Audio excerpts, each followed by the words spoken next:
The first whisper of betrayal came not in words, but in the soft scrape of a drawer at 2:17 a.m., pulling me from the edges of sleep like a hook in my chest.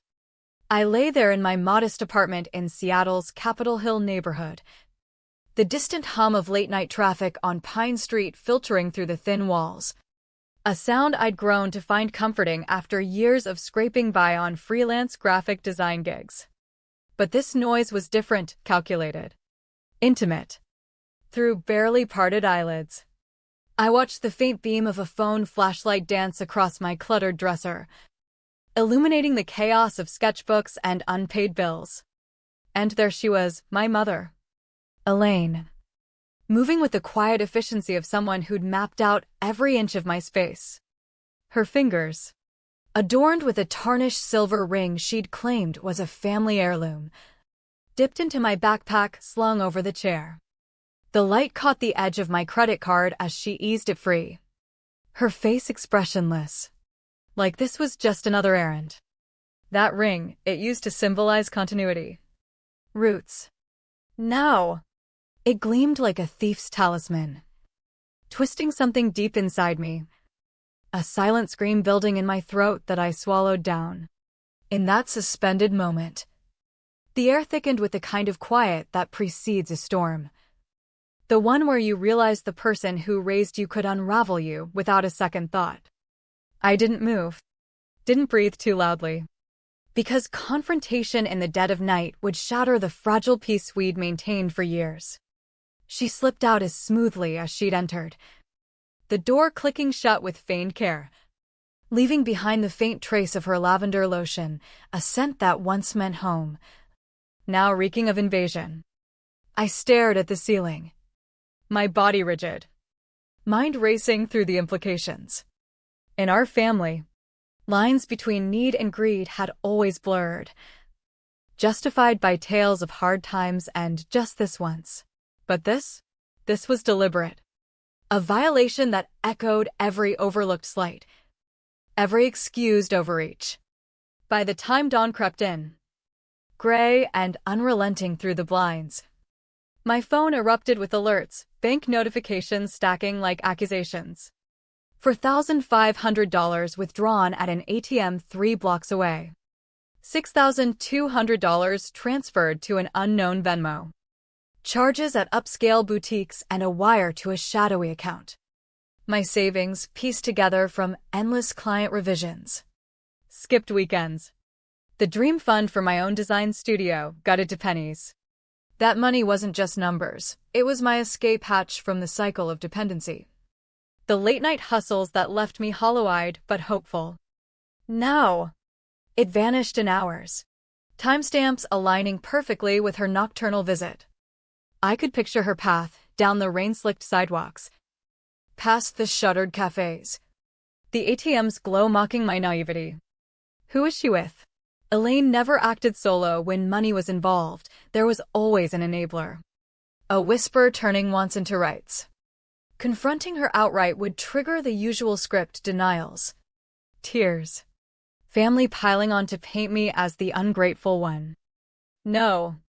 I needed armor.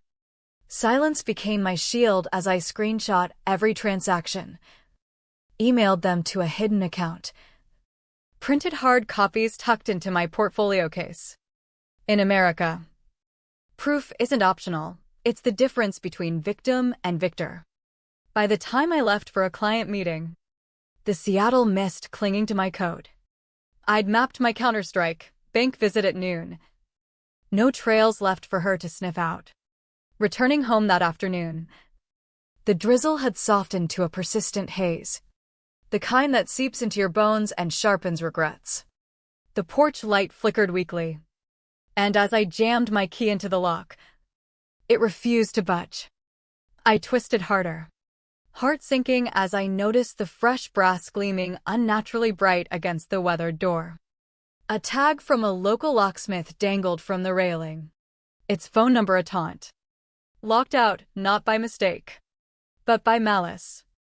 Doors aren't mere barriers, they're symbols of belonging. And mine had been severed. I dialed her number, the ring echoing hollowly before she picked up. Why the new lock? I asked, voice steady despite the rage coiling inside. Security. Honey, she chirped. Too bright. Too rehearsed. You worry too much. From me, the words slipped out sharper. Background noise filtered through, clinking glasses. Muffled chatter. She switched to speaker. Tell your aunts and cousin what you're accusing me of, she announced. Turning private pain into spectacle. Aunts Rita and Joan. Cousin Mia, their voices chimed in with tuts and murmurs. Always so suspicious, she's under stress. It was classic Elaine, control the narrative. Rally the troops. Make me the villain before facts could surface. In tight-knit families like ours, the first storyteller wins the war. I could have exploded. Hurled the timestamps like grenades. But that would have fed her portrayal of me as unstable. Instead, I pivoted. Proof's coming, I said coolly. We'll talk facts soon. Ending the call, I lingered on the porch. Mist beating on my skin. The scent of wet pavement grounding me. The key in my pocket felt like a relic of lost trust. I texted my bank contact. Marcus. A reliable teller who'd seen me through overdrafts. Need to meet. Urgent. Walking away from that door didn't feel like defeat. It felt like the first step in reclaiming my story. The waterfront cafe near Pike Place Market offered refuge. Its steamed windows blurring the gray harbor beyond. I nursed a black drip coffee, the bitterness mirroring the knot in my gut, and jotted notes in my sketchbook, not designs, but timelines. Patterns emerged like hidden flaws in a flawed blueprint, 6 months back. She'd borrowed my card for essentials, only for charges to appear at luxury spots. I'd let it slide, buying her excuse of a glitch. Fool me once, as the saying goes, but shame on me for the repeats. A text from her the night before the theft. Rest easy. Tomorrow changes everything. I'd read it as vague affection. Now it loomed as a veiled threat. A puzzle piece in her game. Families like mine thrived on such riddles. Affection masking manipulation. Leaving you doubting your own sanity. Relatives' names surfaced in my contacts. Those who'd whispered warnings over holiday dinners. An uncle who'd loaned her cash never repaid. A cousin joking about hiding wallets. I seeded neutral texts, lunch soon. No accusations. Just hooks. In these battles, patience outlasts fury. A neighbor. Mr. Harlan from across the street. Caught me as I paced the block. Saw your mom early yesterday, he muttered. Glancing around. With a guy. Tall. 50s. Flashy watch. Thick envelope. Tossed it in a black SUV with California plates. Headed Bankway. Details clicked. Envelope likely cash. The man her accomplice. Back in my car. The realtor's email glared. Down payment due in 48 hours for the studio space. Miss it. And years evaporate. Financial chains don't bend for family betrayals. They snap you. I scoped the bank branch. Noting cameras. Then hit the adjacent bodega. The clerk nodded. Yeah. Black SUV. Cali plates. Woman with envelope. Guy driving. Oregon? No. California. Close enough for suspicion. Marcus texted. Meet discreet. The cafe he picked was tucked in Belltown. Steam from espressos clouding the air. He slid a USB over, off record. Footage. Logs. Don't trace it to me. Grainy stills showed Elaine at the ATM.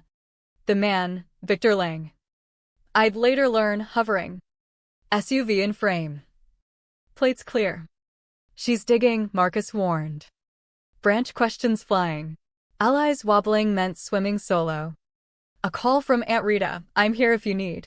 Sweet bait, I fed vagueness, knowing it'd leak back.